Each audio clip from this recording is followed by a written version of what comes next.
관련 소식은 김태현 변호사, 박성현 더불어민주당 상근 부대변인과 함께 짚어보겠습니다. 네. 먼저 이 윤석열 검찰총장 관련 속보 있어서 먼저 전해드리겠습니다. 윤석열 검찰총장 이 직무배제 부당하다 이렇게 신청했던 이 소송 재판부 배당이 됐습니다. 어디로 됐냐면요. 지금 서울행정법원 제4부에 이 윤석열 총장 사건이 배당됐다고 합니다. 이제 윤석열 검찰총장과 관련한 소송 본격화할 예정입니다. 이런 가운데 오늘 또 서울 남부지검 평검사들도 오전에 성명을 냈다고 합니다. 이 윤 총장 직무 배제 조치 부당하다 이런 입장이 담긴 걸로 알려졌는데요. 이로써 서울 지역의 모든 지검에서 성명이 나오게 됐습니다. 네. 속보 전해드렸고요. 먼저 김태현 변호사님, 지금 저희가 이 검찰 움직임 전해드렸는데 이 추미애 장관의 조치에 대한 반발, 전국 검찰로 지휘 고하를 막론하지 않고 확산하는 모습이에요. 사실은 이제까지 솔직히 검란이라고 하는 난자를 붙이는 게 맞는지 모르겠습니다. 네네. 어쨌든 일선 검사들의 반발이 이제까지 몇 번 있었어요. 예전에 최동욱 전 총장 때도 있었고 한상대 전 총장 때도 계속 좀 있어 왔는데, 근데 그때만 해도 평검사들만 움직였었거든요. 근데 지금은 고검장, 일선 지검장, 평검사, 거기다가 검사가 아닌 검찰 사무직이요. 예. 검찰 사무직 직원들까지 지금 움직이고 성명을 내고 있습니다. 그 평검사 같은 경우에 일선청 최대청이 사실 중앙지검 아니겠습니까? 네. 중앙지검의 평검사들도 성명을 냈어요. 근데 보시면요. 일선 검사장들이 이 총장의 직무배제는 부당하다고 성명을 냈을 때 딱 세 군데가 빠졌습니다. 서울 중앙, 서울 동부, 서울 남부. 예. 일선청 제일 큰 순서 세 개입니다. 중앙, 동남, 북서 순서니까. 근데 중앙지검 이성윤 지검장, 동부의 김관정 지검장, 그다음에 남부의 이정수 지검장은 그 성명에 동의하지 않았는데 문제는 동부의 평검사들, 중앙의 평검사들, 남부의 평검사들은 전부 다 이거 장관의 조치 문제 있다라고 성명을 발표한 거예요. 평검사 일동으로. 네. 그러면 일선청의 검사장과 평검사 의견은 다른 것이거든요. 자, 이 사태를 일단 그 세 지검장을 어떻게 바라보고 있으며 법무부 장관은 이 사태를 어떻게 바라보는 것이냐. 사실 일선 평검사들이 전부 다 윤석열 총장을 지지한다고 저는 생각은 안 합니다. 그런데도 불구하고 이 사태에 대해서는 윤석열 총장에 대한 직무 배제가 부당하다고 얘기를 하고 있는 거 아니겠습니까? 네. 이걸 어떻게 수습하실 건지 장관이 좀 저는 궁금합니다. 예. 평검사들을 비롯해서 검찰 간부들까지 윤 총장에 대한 징계를 철회해달라 요구하고 있는 상황입니다. 그런데요, 추미애 장관에게 이런 호소가 나오는 이 시점에서 7년 전에 비슷한 일이 있어서 화제가 되고 있습니다. 그 모습을 준비했습니다. 저는 사람에 충성하지 않기 때문에 제가 오늘도 이런 말씀을 드립니다. 지시 자체가 위협한데 그걸 어떻게 따릅니까? 그럼 이의제기해가지고 안 받아들여지면은 그러면 그걸 따라야 된다는 겁니까? 열심히 하고 있는 검찰총장을 내쫓았지 않습니까? 검찰총장이 그리고 수사와 기소를 주장했던 수사 책임자도 내쳤지 않습니까? 이런 상황에서 국민이 납득할 수 있는 수사 결과가 나오겠습니까? 검찰총장이 아무 비가 있더라도 그냥 가만둬야 되겠습니까? 만약에 대선 개입에 대해서 적극적이지 않았다면 그런 비리도 감춰줬겠죠. 네, 박 부대변인님, 7년 전에 추미애 장관의 모습과는 지금은 조금 다르다 이렇게 보이는데요. 어떻게 보셨어요? 네, 보시는 대로 다르죠. 네, 다르고. 근데 이제 제가 한 가지 지적하고 싶은 것은 이제 지금의 국면을 우리 검찰 구성원들이 이제 어떻게 보고 있느냐. 아마 이 차이는 7년 전과 다른 차이가 있을 겁니다. 그래서 지금 다 아시는 바와 같이 검찰 개혁이 이전부터 들어와서 계속 진행되고 있었고, 검경 수사권 조정이 이제 거의 구분응선을 넘어섰고, 공수처도 이제 곧 출범을 해야 되는 상황입니다. 그래서 제도적으로 어떻게 보면은 검찰이 가지고 있는 기존의 어떤 그 기득권, 집중된 권력들이 이제 좀 분산되는 분위기죠. 이런 분위기에서 그 검찰총장이 법무부 장관에게 이제 항명성 발언, 검찰이 보기에는 옳은 소리를 했다 이렇게 볼 수도 있습니다만은, 그런 발언이 나오면서 기존에 갖고 있던 본인들의 어떤 그 관행적으로 갖고 있던 이런 자존심과 관련된 이런 부분들까지 이제 다 좀 무너지는 거 아닌가, 이런 위기감도 있을 겁니다. 그래서 저는 어쨌든 이 사태를 바라보는 검사들, 검찰 구성원들이 가지는 당혹감, 그다음에 뭐 일말의 불안함 이런 건 있다고 생각합니다. 그리고 뭐 저렇게 본인들의 의사를 표명하는 거 저 뭐 할 수 있다고 생각합니다. 근데 다만 저게 26일부터 시작된 그 상황인데 네. 윤석열 총장에 대한 징계가 좀 진행이 되고 또 수사가 진행되고 또 그러면서 일정한 정보들이 노출이 되면서 우리 국민들이 그에 대한 판단들을 좀 해나갈 때 우리 국민들과 좀 소통할 수 있는 이런 검사들이 되면 좋겠습니다. 특히 그 판사 사찰 문제에 대해서 그건 당연한 것이다. 검찰이 일상적으로 해야 되는 일이다. 이렇게 바라보는 시각은 우리 국민들의 시각과는 상당히 동떨어져 있을 것이다. 저는 이렇게 생각하고 있습니다. 그래서 차근차근 그런 그 국민과 소통하는 과정에서 본인들의 입장 이런 것들을 좀 정리되면 좋겠다. 이런 바람을 갖고 있습니다. 네.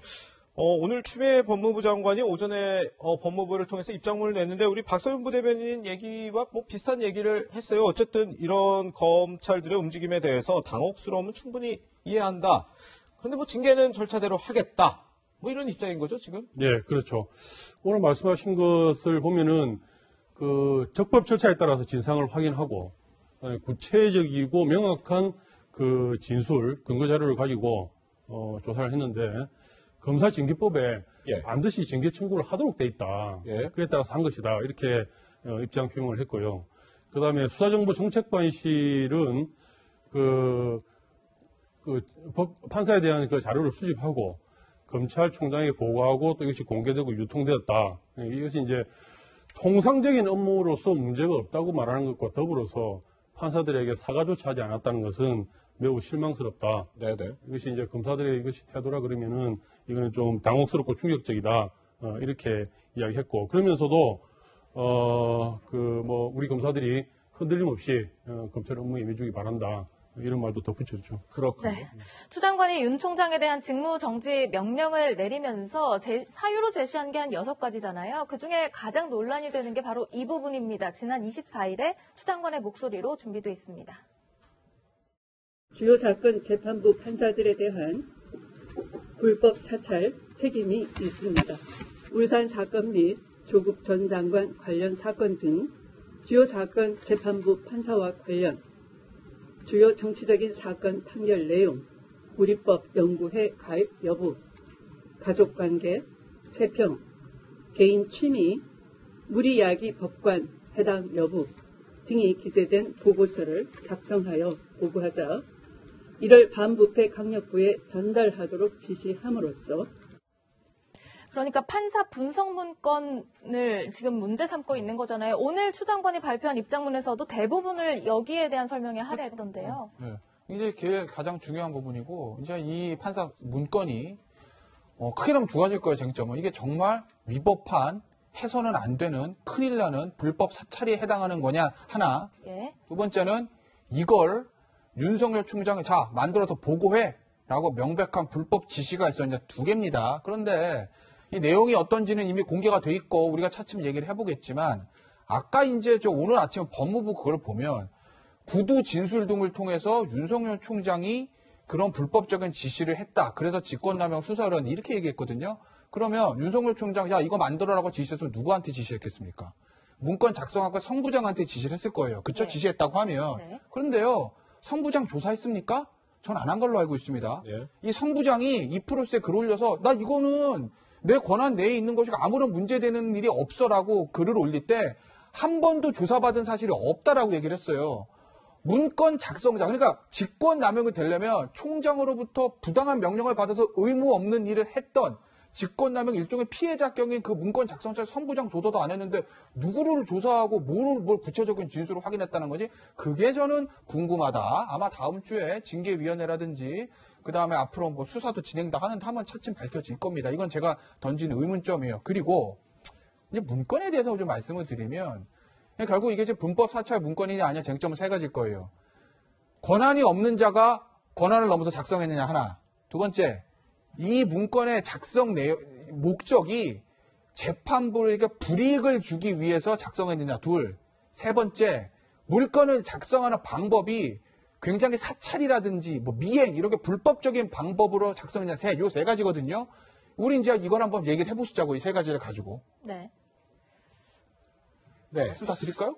아니요, 지금 뭐 얘기를 했으니까요. 지금 일단 어제 윤석열 검찰총장이 이제 주요 특수 공안 사건 재판부 분석이라는 문건을 공개했습니다. 조금 전에 저희가 그래픽으로도 계속 보여드렸는데 이게 9페이지 분량의 문건인데 일단 아까 추미애 장관 목소리 직접 들어보셨지만 조국 전 장관 사건을 콕 집어 얘기했기 때문에 그와 관련된 문건을 좀 일단 토대로 얘기를 해보자면 이제 주요 내용들, 이 재판부 판사를 분석한 문건의 구체적인 내용은 저희가 그래픽으로 한번 다 같이 보면 좋을 것 같고, 네. 어쨌든 뭐 김태현 변호사님도 말씀을 해주셨지만, 추미애 장관이 이게 불법 사찰이다 이렇게 주장하고 있는 것이고, 윤석열 총장은 정상적인 업무다 이렇게 주장을 하고 있어요. 일단 이 내용을 토대로 봤을 때 어떻게 생각하십니까, 우리 박세훈 부대변인님은요? 예, 지금 저 그래픽에 나와 있는 내용 외에 이제 제가 그 언론에서 보기로는 뭐 하여튼 뭐 쪽수가 많아요. 9페이지입니다. 많고 예. 네. 그 내용을 보면은 자 이런 겁니다. 이제 이전에 우리가 그 흔히 세간에서 이제 많이 이야기하기를 검찰에 가면 웬만한 사람들 파일이 다 있다 그랬어요. 예. 이제 그게 이제 세칭 검사가 갖고 있는 파일, 뭐 조난 파일 이런 이야기도 하는데 그게 이전에 그게 뭐 범죄정보 뭐 정책관실인가 뭐 기획관실인가 있었다 그랬죠. 그래서 이제 그게 그 문무일 총장 시절에 이제 그게 이름이 바뀌었다 그러는데 그래서 이제 수사정보로 이렇게 바뀌었어요. 수사정보 정책 담당관실이 이렇게 바뀌었는데 범죄정보라고 해서 굉장히 광범한 이게 범죄라는 이름과 수사라는 이름의 차이가 네. 범죄는 굉장히 광범한 이 사회에 존재하는 그 범죄의 경향성들을 파악할 수 있다 이렇게 해석될 수가 있고요. 그래서 이걸 수사라고 바꾼 건 아마 제가 보기에는 딱 구체적인 사건에 대한 정보를 조사해라 이런 취지일 겁니다. 그런데 거기에 어디에 재판부의 성향에 관한 어떤 조사는 예. 그 직무 범위에 포함되어 있지가 않습니다. 네. 예, 그래서 직무 범위에 포함되어 있지 않은 일을 검사 개인이 아니고 조직적으로 했다. 이 자체가 이미 크게 잘못된 것이죠. 예. 일단 우리 박세훈 부대님 뭐 재판 이 문건의 전반적인 내용을 얘기해 주셨는데 우리 김태현 변호사님 저 조국 전 장관 사건 관련한 판사 분석 문건 저 내용을 보면 좀 어떻게 보셨어요? 저는 저거 내용 자체가 크게 무리 없는 내용이라고 봅니다. 저건 그래요. 자, 보시면요, 이제 조국 전 장관 부장에 대한 것은 조금 제가 이제 그 문건 인용 붙여서 말씀드릴게요. 우리 법여고의 출신 합리적이라는 평가. 저걸 이제 특정 뭐 연구의 가입 여부 이거 조사한 게 굉장히 문제다라고 이제 장관이 발표했는데 저거 얘기하는 거거든요. 근데 보시면요. 조국 전 장관의 담당 부장이 우리법연구회 출신이다. 이거 이미 언론에 다 보도된 겁니다. 일부 보수 언론에 일부 언론에서 자 조국 전 장관의 그 재판장이 우리법연구회 출신이기 때문에 조국 전 장관 측에 굉장히 유리할 수 있어 막 이런 기사가 쏟아져 나왔습니다. 그렇기 때문에 검찰 입장에서는 우리법연구회 출신이나 언론에 보도됐으나 합리적이라는 평가 이거 뭐죠? 만약에 우리법연구회 출신이기 때문에 검찰을 굉장히 불리하고 이거 깊이 인정해야 됩니다. 이러면 문제가 될 수도 있죠. 언론에서 우리법연구회 출신이라서 피고인 측에 유리할 거라고 기사는 쓰지만 합리적이다. 별 문제 없다 이거예요. 또 무슨 얘기 들어가 있냐면 아까 화면에 안 나왔지만 언행이 부드럽고 검찰과 변호의 얘기를 잘 들어준다. 재판 진행 잘한다는 얘기입니다. 저게 문제입니까? 그 다음에 2차장의 처제 저건 왜 문제가 되는 거냐면 뭐 2차장을 통해서 무슨 압력을 넣고 이런 문제가 아니라 검찰과 피고인이 세게 붙는 사건에서 검찰 고위 간부랑 재판장이 친척이라고 하면 피고인 입장에서는 검찰한테 기울어질 수도 있겠는데 하고 문제를 제기할 수도 있어요. 그러니 그런 걸 사전에 방지하기 위해서 일단 알고 있어라라고 저기다 써놓는 겁니다. 예를 들어서 누구 재판장이 무슨 대형 로펌의 무슨 아내 이러면 그것도 씁니다. 혹시 그쪽이 변호사로 들어오면 검찰에서 깊이 인정해야 되니까. 네. 그래서 하는 건데 저게 저는 왜 저 내용을 가지고 문제가 하는지 모르겠고 저게 방법에 있어서 무슨 미행을 하거나 도감청을 하거나 하는 게 아니라 언론 검색하면 다 아는 겁니다. 공판검사한테 물어보면 다 나오는 거예요. 저 정도는 저 같은 변호사도 충분히 할 수 있는 내용입니다. 법원, 검찰, 친한 사람들 물어보면 다 나오는 내용들이에요. 그리고 이제 작성 주체 얘기하셨는데 네. 그 수사정책정보관에서 수사 정보만 한다고 합니다. 근데 이제 이게 원래는 공판부에서 하고 공판부에서 공판 들어가는 사람 공판부에서 하면 제일 좋았을 건데 공판부에서 다 못하니까 지원부서인 대검의 참모조직에서 지원을 해서 문건을 만들어서 공판부한테 공판 업무에 원활하게 하기 위해서 도와준 것이거든요. 지원한 것이거든요. 근데 이제 그게 법무부 규정에 수사 정보만 돼 있고 공판 정보가 없다고 그래서 문제를 삼는 건데 상위법인 검찰청법 구조 보시면요. 어떻게 되어 있냐면요. 검찰청의 공무원은 각자의 업무를 상호 도와주고 협력해야 된다 얘기 나옵니다. 무슨 얘기냐? 형사부 배당된 사건이요. 형사부 검사들 모자르면요. 반부법에서 나가서 합니다. 상호 협력이라는 얘기예요. 일선 공파원부에서 다 하면 좋으나 다 챙길 수 없기 때문에 참모 조직인 대검 조직에서 그거 정보를 취합해서 도와주고 아래로 보낸 거예요. 이게 위법입니까? 저는 절대 위법을 하지 않습니다. 근데 짧게 하나만 더 여쭤볼게요. 그런데 문건 중에 내용에 보면은 농구리그에서 활약했다든지 뭐 연로한 느낌이다라는 내용도 포함되어 있을 때 이게 뭐 재판이랑 상관없지 않느냐라는 지적도 나올 수 있을 것 같은데요. 그러니까 재판이랑 상관없다면 그게 무슨 사찰이라는 거죠. 판사가 농구 잘하는 게 잘못된 겁니까? 그러니까 저건 이제 일부 언론 보도 보면 검사들이랑 같이 농구를 많이 했다고 해요. 그러니 그냥 그 사람 농구 잘한다고 하나 써놓은 건데 그게 사찰이에요. 그리고 또 하나 여권에서 하는 얘기가 재판에 영향을 주기 위해서라고 하는데 재판 들어가는 검사나 변호사는요. 재판장의 처분을 기다리는 사람들입니다. 그 사람들이 저 재판장의 성향이 어떻다고 해서 영향을 줄 수 있습니까? 재판에서 손들고 재판장님 농구 잘하신다면서요. 그러니 저한테 유리하게 해줘. 이럽니까? 아니잖아요.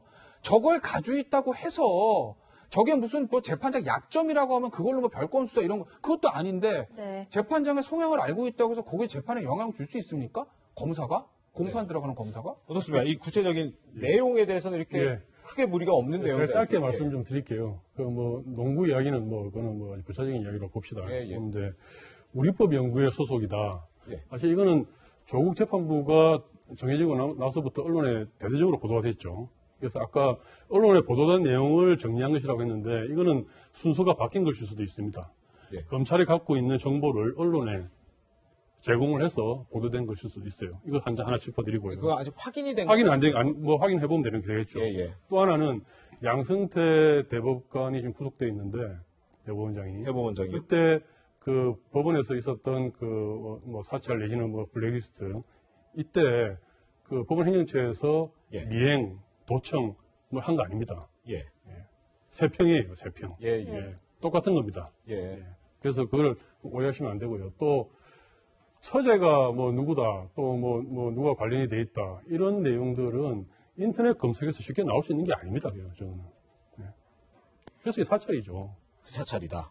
그러니까 양승태 대법원장 블랙리스트 말씀하시는데 그 지금 집권하면 거의 이제 무죄가 막 나와요. 확정된 건 아니지만. 근데 양승태 대법원장에서 그 이제 문건이 나왔을 때 문제가 삼았던 건 그거를 문건을 만들어서 특정 저 서클, 이게 우리법 연구 얘기죠. 우리법 연구의 활동을 잘 못하게 하기 위해서 불법적인 목적입니다. 그리고 법원행정처 입장에 반하는 사람들 인사 불이익을 주기 위한 어떤 특정 판사, 특정 저 연구의 활동 여기에 대한 방해하기 위한 그런 특정한 불법적 목적이 있었어요. 이게 그거냐는 거죠. 그 판사 재판 영향을요? 영향을 어떻게 주죠, 이걸 가지고? 짧게 말로 부탁드리겠습니다, 이제. 검찰 조직은 판사하고 또 다릅니다. 강력한 공권력이고요. 적극적인 수사와 기소를 할 수 있는 공무원 조직이에요. 판사와는 다릅니다. 그러니까 여기에 그걸 수사할 수 있는 판사 약점이 들어있냐고요. 원활한 재판 진행을 가지고 수사합니까? 우리법 연구예요. 그래서 우리법 연구의 출신이기 때문에 검찰에 불리하니까 이 사람 어떻게 배치 이게 아니라 알겠습니다. 합리적이라는데 뭐가 문제라는 거죠? 뭐 물론 이 똑같은 문건을 보고도 이렇게 시각 차이가 큰 만큼 지금 우리 뭐 국가적으로 혼란이 있는 것이고 여러 시각들이 나타나고 있는 건데 이 부분도 짚어봐야겠죠. 결국 그래서 법무부가 어제 오후에 윤석열 검찰총장을 대검에 수사 의뢰를 했습니다. 이 부분도 두 분께 좀 짧게 여쭤볼게요. 박세현 부대변인님. 윤 총장의 직무를 정지시키고 압수수색을 하고 수사 의뢰를 했다. 이게 절차적으로 순서가 맞냐 이런 지적도 좀 많이 나오거든요. 그러니까 이 절차가 굉장히 짧은 시간에 막 이루어졌지 않습니까? 저는 이 문제는 그 윤석열 총장이 그 감찰을 대하는 태도 때문에 발생한 문제라고 생각하고 있습니다.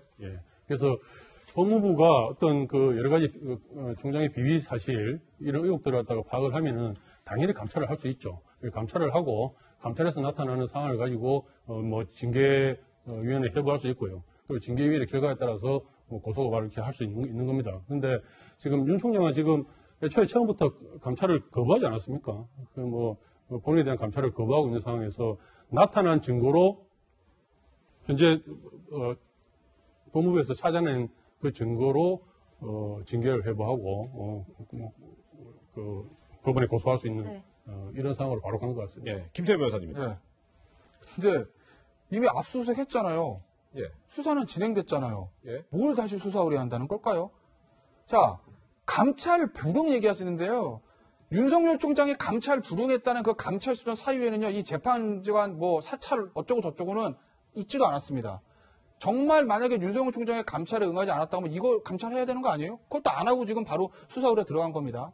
하나만 더 말씀을 드리면 이건 아직 확인된 건 아닌데 추미애 장관이 저녁 6시쯤에 이거 문제 있습니다 밝혔죠. 그리고 언론 취재에 따르면 그날 8시에 2시간 만에 대검 감찰부에서 압수수색 영장을 받아냅니다. 압수수색 영장이 구속영 영장에 비해서 뭐 쉽게 나오는 거긴 하지만 추미애 장관 자 이거 문제다라고 얘기하고 2시간 만에 영장을 자료를 법무부에서 받아서 영장을 쳐서 법원에 보내서 판사의 심사 끝에 2시간 만에 나왔다? 글쎄요. 이거는 사실은 굉장히 물리적으로 어려운 일이거든요. 이거 확인해 봐야 되는데 만약에 이 영장의 대검의 준비가 추미애 장관이 법무부의 기자회견에서 브리핑하기 전에 이미 대검 감찰부에서 저 차장이나 총장한테 보고하지 않고 영장 준비하고 있었다면요. 법무부가 그 자료를 대검 감찰부에 넘겼다는 것도 되는 거 아니겠습니까? 이거 검찰청법 위반입니다. 네. 이 절차를 봐야 된다. 네, 그리고 이미 강제수사 시작되고 있는데 뭔 수사 의뢰를 한다는 거죠? 그러면 애초에 그 강제수사는 잘못됐다는 건가요? 네, 네, 일단 뭐 확인해야 될 부분이 참 많기 때문에 또 확인이 되는 대로 저희가 자세히 또 전해드리기로 하고요. 네, 추미애 장관의 직무 정지 명령 또 그 이후에 압수수색과 수사 의뢰까지 순서에 대한 의문점도 계속해서 제기되고 있는 상황인데요. 이런 와중에 정치권도 시끌시끌합니다. 법사위는 파행을 거듭하고 있습니다. 영상으로 준비했습니다.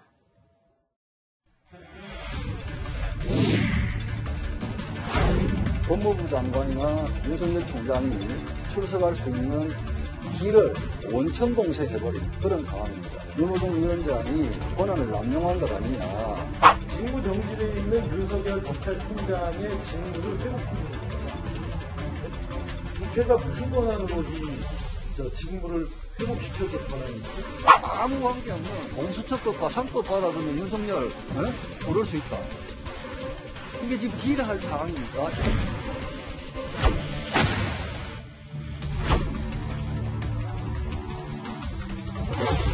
더 이상 회의가 어려움으로 사퇴를 선포합니다.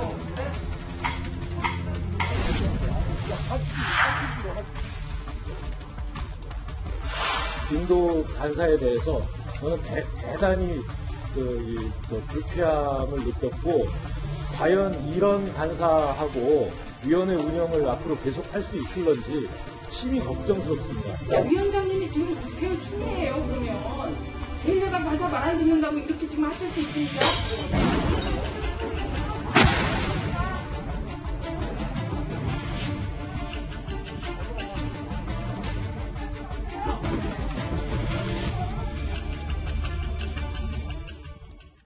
네, 윤석열 검찰총장을 법사위 회의에 부르자. 그건 안 된다라고 맞서는 법사위의 모습을 보셨는데요. 지금 여야는 국정조사 문제를 놓고도 맞붙고 있습니다. 그 모습도 영상으로 함께 만나보시죠.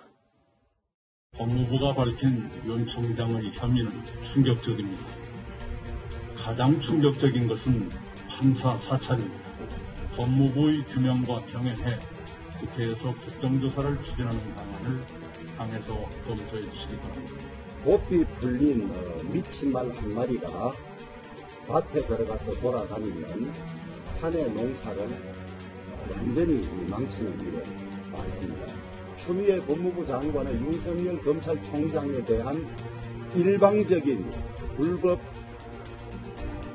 감찰, 수사지휘, 인사 등으로 야기된 대한민국의 법치 파괴 행위여서 당연히 국정조사가 필요한 사안입니다. 이러던 차에 이낙연 민주당 대표께서 국정조사를 요구하는 취지의 발언이 있었기 때문에 저희들은 적극 반영하고 법무부 감찰과 검찰 수사를 지켜보고 그 결과를 토대로 국회는 국회의 책임을 다해야 합니다. 윤석열 검찰은 스스로 사퇴하면 안 됩니다. 이제는 사퇴하는 게 아니라 검찰 수사에 따라서 사법적 판단을 받아야 됩니다. 네, 박성현 부대변인님, 원래는 국정조사 이야기를 이낙연 대표가 먼저 했잖아요. 네. 그런데 국민의힘이 먼저 요구서를 제출하는 등 좀 그 이후엔 또 민주당이 좀 지켜보자라고 한 발을 빼고 있다 이런 해석도 나오던데 이 일련의 과정 어떻게 된 거예요? 지켜보자 뭐 이런 이야기는 없었습니다. 이낙연 제가 정확하게 말씀드렸습니다. 좀 결과를 전에 토대로 예. 그러니까 나왔는데요. 오늘 그 최고위 회의에서 이낙연 대표 이제 화상으로 이렇게 말씀하신 내용입니다. 그래서 이렇게 중대한 사안을 국회가 조사 확인하고 제도적으로 정리하는 것은 너무 당연하다. 그러나 야당은 그렇게 심각한 문제마저 정쟁이나 정치 게임으로 끌고 가려고 하고 있다.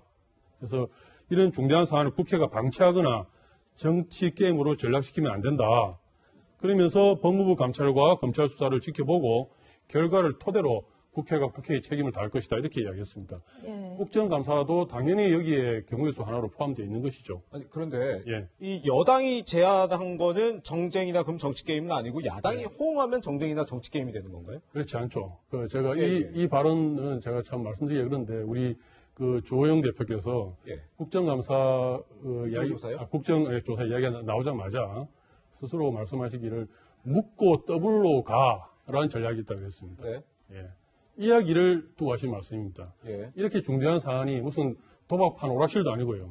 묻고 더블로 가 이렇게 말할 사안입니까? 그래서 우리 이낙연 대표나 민주당이 국정조사를 지켜보자 미룬다 이런 이야기 아니고 현재 진행되고 있는 징계위원회와 수사가 의뢰된 사항이 있으니까 이 진행되는 상황을 봐가면서 국회가 책임을 다하겠다. 이런 말씀입니다. 네, 국정조사에 대한 여당의 입장은 알겠고요. 또 한 가지 이제 야당이 지금 주로 문제 제기하고 있는 게 이제 문재인 대통령이 침묵을 하고 있다 이런 점인데 이에 대해서 이제 문재인 대통령의 측근으로 꼽히죠. 윤건영 의원이 이렇게 얘기를 했습니다. 대통령을 정쟁의 한복판에 세워놓고 진흙탕 싸움을 해보겠다는 것이다. 이렇게 얘기를 했거든요. 근데 대통령이 아니면 누가 이 매듭을 좀 풀 수 있을지도 궁금한데요. 그러니까 지금 대통령까지 진흙탕 싸움 끌어들였다는 게 아니라 진흙탕 싸움을 추 의원 두 사람이 하는 거잖아요. 예. 그 진흙탕을 마른 땅으로 만들 수 있는 사람이 누굽니까? 그 사람에 대한 인사권을 가지고 있는 대통령밖에 없습니다. 예. 그래서 대통령이 이거에 대해 얘기를 해야 되는 거 아니냐라고 정리를 해주셔야 되는 거 아니냐는 얘기를 하는 거고, 그 다음에 윤건우 의원이 이런 얘기 하셨어요. G20 정상회의든 대통령 행보든 야당의 눈에 안 보이는가? 지금 대통령이 할 일이 오직 서초동 검찰청에만 있는데 대통령이 할 일이 오직 서초동 검찰청에만 있는 게 아니라 서초동 검찰청에도 대통령이 할 일이 있다라는 거를 좀 말씀을 드리겠습니다. 예. 짧게 그럼 반론을 들어야 될 것 같아요. 대통령 지지율 오늘 한국갤럽의 조사가 나왔는데 지지율이 4%포인트 정도 지난주에 비해 빠졌어요. 이 사안에 대해서 좀 정리를 할 필요 있는 거 아닙니까? 풀 사람 대통령밖에 없는 거 아닙니까? 이런 혼란이 있는 거는 사실 대통령의 책임이라고 볼 수도 있고, 예. 여론에 저렇게 반영될 수도 있습니다. 네. 그러나 대통령이 보시는 거는 현재 이 윤석열 총장이 감찰이나 징계나 수사나 이런 부분보다 더 큰 걸 보는 거 아니겠습니까? 예. 지금 현재 대통령이 추진하는 것은 검찰개혁입니다. 네네. 검찰개혁 과정에서 우리 국민도 느끼지만 그동안 몰랐던 거 많이 알았지 않습니까? 검찰이 지금 특활비를 얼마나 쓰는지, 예, 검찰총장이 얼마나 힘이 센지, 검사들의 생각이 어떤 건지 많이 드러나고 있지 않습니까? 이런 과정을 거쳐서 검찰개혁은 진행되는 것이다. 이렇게 생각하실 것 같습니다. 예. 윤석열 검찰총장에 대한 직무 정지 이후 혼란이 가중되고 있는 모습입니다. 두 분과는 여기서 말씀 마치겠습니다. 고맙습니다.